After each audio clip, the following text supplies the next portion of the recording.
छोड़ते समय अपना ध्यान सांसों पर रखें। नाभि को केंद्र समझ लें, नाभि तक ध्यान ले जाएं। नाड़ी शोधन, नाड़ियों का शोधन, पवित्रीकरण, शुद्धिकरण हो रहा।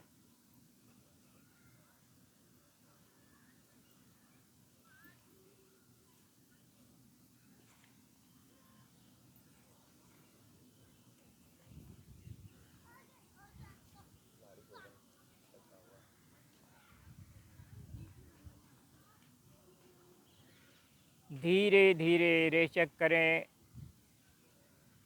बहुत मंद गति से। आपके नासिका के दीवारों को भी पता न लगे कि आप सांस बाहर छोड़ रहे हैं।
विश्राम।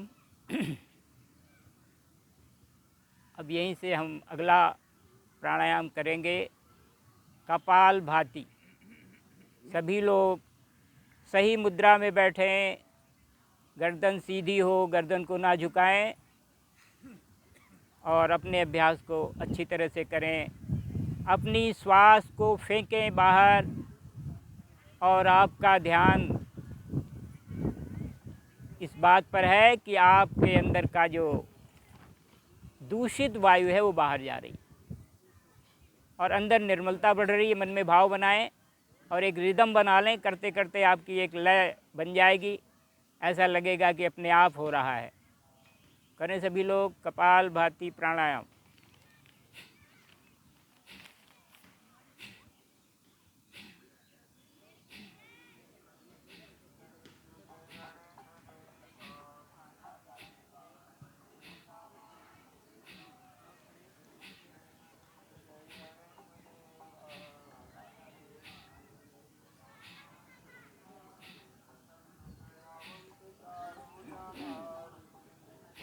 कोई तनाव नहीं, मन में पूरी तरह से प्रसन्नता का भाव। और जब आप सांस से जुड़ते हैं तो स्वाभाविक रूप से हमारे अंदर एक प्रसन्नता अपने आप जग जाती है। अंदर से खुशी का, आनंद का अनुभव होने लगता है क्योंकि आनंद के स्रोत हम ही हैं। जो आनंद, जो सच्चिदानंद हमको, जिसकी तलाश में हम भटकते रहते हैं, वो हमारे अंदर ही वो आनंद है। उसका फाउंटेन, उसका जो स्रोत है वो हमारे अंदर है।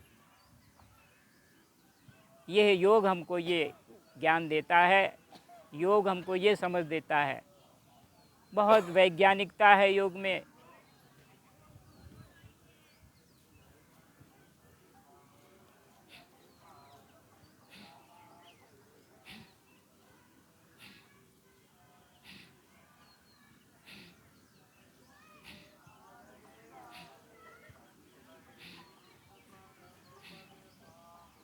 ये जितने भी आपने प्राणायाम आप कर रहे हैं, ये सारे प्राणायाम आपकी सोई हुई जो कुंडलिनी शक्ति है उसको जगाने वाले हैं। सारे ही बहुत सुंदर अभ्यास हैं, बहुत ही आपको पूरी तरह से लाभ देने वाले हैं। कोई रोगों का लेश मात्र भी नहीं रह जाएगा, पूरा आरोग्य मिल रहा आपके शरीर को। पूरी निर्मलता मिल रही है कपालभाति के द्वारा। आपका शरीर सभी विजातीय चीज़ों को बाहर फेंक रहा, अनावश्यक चीज़ों को, और अंदर निर्मलता आ रही है। शुद्धिकरण की अद्भुत क्रिया है ये कपालभाति। आपके मस्तक पर चमक लाने वाला, आप कपाल का मतलब होता है मस्तक, भाति माने चमक। आपके मस्तक पर आपके व्यक्तित्व में निखार लाने वाला, आपके संपूर्ण व्यक्तित्व को प्रभावित करने वाला ये प्राणायाम है कपालभाति।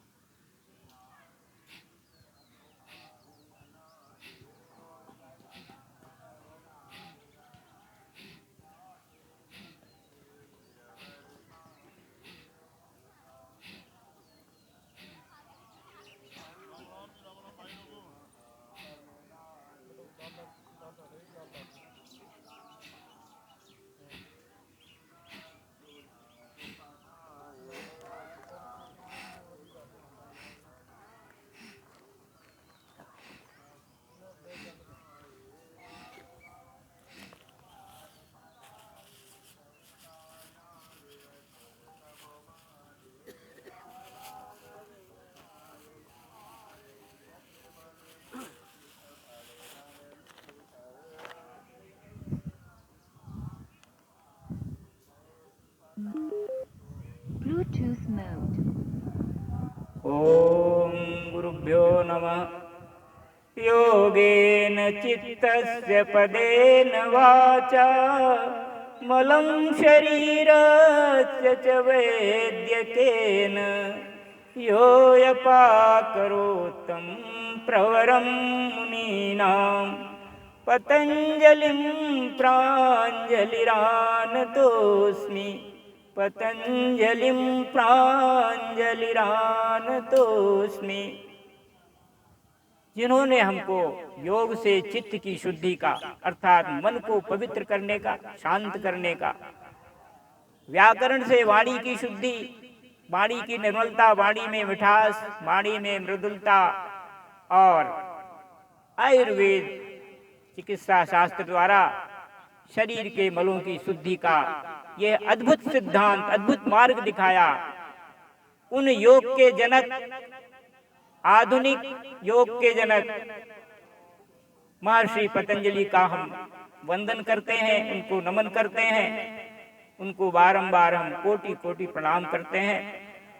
आप सभी के लिए सुप्रभात, मंगल प्रभात। आप स्वस्थ रहें, प्रसन्न रहें, ईश्वर की कृपा आप पर बनी रहे, योग का नियमित अभ्यास चलता रहे।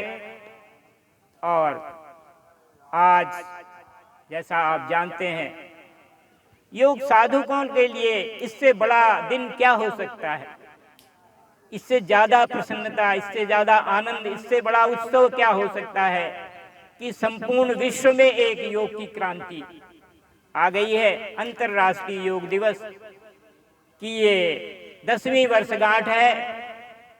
आप जानते हैं होंगे कि हमारे देश के यशस्वी प्रधानमंत्री श्रीमान नरेंद्र मोदी जी ने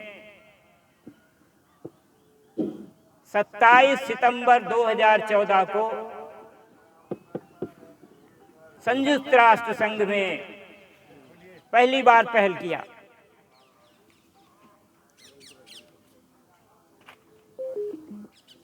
हमारे प्रधानमंत्री जी ने पहली बार संपूर्ण विश्व के सामने 177 सदस्यों का जो संयुक्त राष्ट्र संघ का की बैठक थी, पहली बार पहल किया अंतर्राष्ट्रीय योग दिवस के लिए, इस योग के लिए, और हमारे देश के इस मान को कितनी बड़ी प्रतिष्ठा पहुंचाई कि जो हमारे योगियों का ज्ञान था, हमारे धरती की उपज, हमारे महापुरुषों की देन, इस योग को जो है संयुक्त राष्ट्र संघ में 27 सितंबर 2014 की बात है। और बाद में 2 महीने बाद ही जब संयुक्त राष्ट्र संघ की द्वारा वहाँ पर 2014 में ही जब 177 देशों ने मिलकर के 177 सदस्यों ने 11 दिसंबर की बात है 2014 की, कि सबने जो है इसको अंतर्राष्ट्रीय योग दिवस मनाने के लिए इसको पारित कर दिया। और 21 जून का ये समय, 21 जून 2015 को पहली बार अंतर्राष्ट्रीय योग दिवस मनाया गया। और आज जो है 24 आज जो है ये हमारी 21 जून 2024 का ये दिन है कि हम 10वीं वर्षगांठ मना रहे हैं। ये उत्सव, इससे बड़ा आनंदोत्सव हमारे साधकों के लिए, योगियों के लिए और संपूर्ण विश्व के लिए क्यों नहीं, सबके लिए ये आनंद की बात है कि योग से जुड़ना। और हम बधाई देते हैं ऐसे महापुरुष को जिन्होंने इस विश्वगुरु के संदेश को, भारत के जो विश्वगुरु की प्रतिष्ठा को पुनर्जीवंत बना दिया, पुनर्जागृत किया।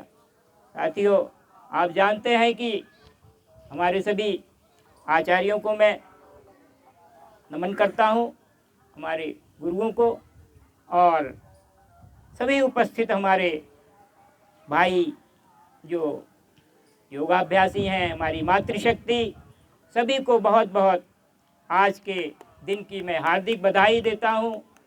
आप अपने योग परिवार की ओर से आपका बहुत बहुत स्वागत है। बहुत बहुत प्रसन्नता की बात है कि ये सुंदर अवसर हमको प्राप्त हुआ है। इस दिन को अगर स्वर्णाक्षरों में लिखा जाए तो भी बहुत कम होगा। सोने के अक्षरों में 21 जून आज 2024 10वीं वर्षगांठ। योग के संबंध में हम आपको बार बार बहुत सारी महत्वपूर्ण बताते हैं बातें कि योग जो है हमारा, योग हमारे ही अपने शरीर में उस परम सत्य से मिला देता है, जिस सत्य के लिए हमारा इस धराधाम पर हमारा आगमन हुआ है। हम यह मनुष्य का जो हमको ये तन मिला है और ये जो जीवन मिला है, इसकी सार्थकता हमको योग के माध्यम से पता लगती है। और अपने ही इसी शरीर में, इसी तन में हमको परम सत्य से मिला देता है, परम सत्य परमात्मा से मिला देता है, हमको अपने स्वरूप का बोध करा देता है। यह है इसकी सनातन परंपरा। और हम आसनों के द्वारा, प्राणायाम के द्वारा, ये अष्टांग योग जो हमको महर्षि पतंजलि ने दिया, उसका अभ्यास हम कितने अच्छी तरह से करते हैं, इस पर हमारी सफलता निर्भर करती है। ऐसे तो योग ऐसा नहीं है, महर्षि पतंजलि लगभग 5000 वर्ष पहले हुए हैं, लेकिन भगवान श्री कृष्ण ने तो कहा गीता में, योगेश्वर जो हैं, योगेश्वरेश्वर, ऐसे उन्होंने कहा कि भाई ये योग तो बहुत सनातन है। हमने तो सबसे पहले योग सूर्य को दिया था, सूर्य भगवान को, लेकिन समय के साथ यह योग जो है लोग भूल गए। तो हे पार्थ, हे अर्जुन, यह मैं योग दोबारा से भगवत गीता में भगवान ने बताया योग को कि ये योग राजयोग, भक्ति योग, ज्ञान योग, कर्म योग, और इस प्रकार से ये जो हम योग कर रहे हैं ये राजयोग है। हठ योग करते करते राजयोग में परिवर्तित हमारी प्रोग्रेस हो जाती है, हमारी उन्नति हो जाती है हठ योग करते करते राजयोग में। तो आप सभी जो है राजयोगी हैं, निसंदेह इतने सुंदर अभ्यास कर रहे हैं, बहुत सौभाग्यशाली हैं। हम यहाँ इकट्ठा हुए हैं, आज ज़्यादा संख्या में लोग आए हैं। नियमित जो रूप से जो हम करते हैं उससे भी संख्या बहुत अच्छी है। सभी का बहुत बहुत स्वागत है, सभी का बहुत बहुत जो है आज के योग दिवस के दिन। और हमारे चुक साहब भी आ गए हैं, देखिए, और बहुत सी जो मातृशक्ति है, सभी के लिए बहुत ही हर्ष का विषय है और उत्सव के रूप में हम आज इसको मना रहे हैं। योग तो रोज की दिनचर्या है, ये तो जैसे हमारे लिए भोजन है, जल है, उससे भी कहीं ज़्यादा आवश्यक ये जो है योग है। योग में हम कहते हैं कि देखिए, कहते हैं शतम विहाय भोक्तव्यम, 100 काम छोड़ के भोजन कर लेना चाहिए। और सहस्त्रम विहाय, कहते हैं सहस्त्र 1000 काम छोड़ करके समय पे स्नान कर लेना चाहिए। 100 काम छोड़ के समय पे भोजन कर लेना चाहिए। शतम विहाय भोक्तव्यम, सहस्त्रम विहाय स्नानम समाचर्य, स्नान करना चाहिए। लेकिन कहते हैं कोटिम त्यक्त्वा हरिम भजेत, कोटि काम हो, करोड़ों काम हो हमारे सामने, तो भगवान का स्मरण फिर भी कर लेना चाहिए। तो योग हमारे लिए कितना महत्वपूर्ण है, ये हमारी पूजा है, हमारी आराधना है, हमारी उपासना है प्रभु के साथ मिलने की। ये इतना सुंदर जो है समय है। और इसके साथ ही मैं आपको पुनः पुनः बहुत बहुत बधाई देता हूँ आज के दिन की। ज़्यादा समय न लेते हुए, हमारे दूसरे आचार्य भी हैं यहाँ पर, और मैं कहूँगा कि उनके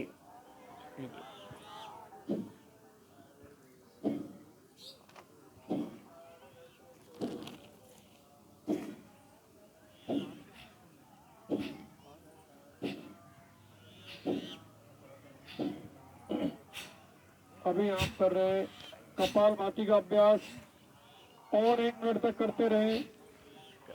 1 मिनट में 7 स्ट्रोक लगाने का प्रयास किया करें। एक